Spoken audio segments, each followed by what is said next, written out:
ಗೃಹಲಕ್ಷ್ಮಿ ವಿಚಾರಕ್ಕೆ ಸಂಬಂಧಪಟ್ಟಂಗೆ ಹಣ ಸರಿಯಾದಕ್ಕೆ ಫಲಾನುಭವಿಗಳು ಸ್ವಲ್ಪ ಒಂದೆರಡು ಏರಿಯಾನಲ್ಲಿ ಸ್ವಲ್ಪ ನಿಧಾನ ಆಗಿದೆ. ಇಲ್ಲ ಸರ್, ರಾಜ್ಯಾದ್ಯಂತ ಆಗಿದೆ. ಅದೇ ರಾಜ್ಯಾದ್ಯಂತನೇ ಒಂದೆರಡು ಇಲಾಖೆಗಳೆಲ್ಲ ಆಗಿದೆ.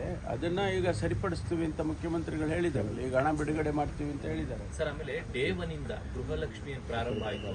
ಪ್ರತಿ ತಿಂಗಳಿಗೆ ಹಾಕಿದ ಉದಾಹರಣೆನೇ ಇಲ್ಲ. 2 ತಿಂಗಳು ಇಲ್ಲ ಸರ್, ಕೆಲವು ಕಡೆ ಹಾಕ್ತಾ ಇದ್ದಾರೆ, ಕೆಲವು ಕಡೆ ನಿಧಾನ ಆಗಿದೆ. ಅದನ್ನೆಲ್ಲ ಸರಿಪಡಿಸ್ಕೊಳ್ತೀವಿ. ಇದು ಇಟ್ಸ್ ಅ ಫಸ್ಟ್ ಪ್ರೋಗ್ರಾಮ್.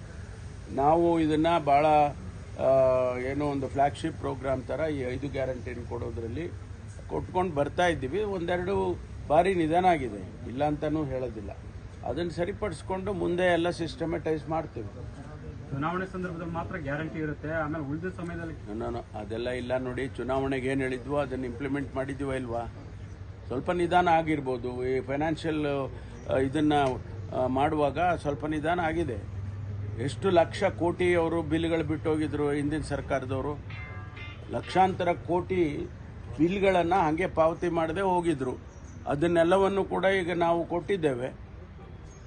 ಹಣಕಾಸಿನ ಮ್ಯಾನೇಜ್ ಮಾಡ್ತಕ್ಕಂಥದ್ದು ಅಷ್ಟು ಸುಲಭವಾಗಿ ಇರೋದಿಲ್ಲ.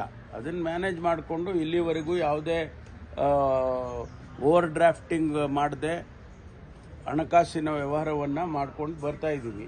ಸ್ವಲ್ಪ ಹೆಚ್ಚು ಕಡಿಮೆ ಆಗುತ್ತೆ. ಅದನ್ನು ನಾನು ಜನರಲ್ಲಿ ಮನವಿ ಮಾಡಿಕೊಳ್ತೇನೆ, ಸರ್ಕಾರದ ಪರವಾಗಿ ಅದನ್ನು ಸರಿಪಡಿಸ್ಕೊಡ್ತೇವೆ ಅಂತ.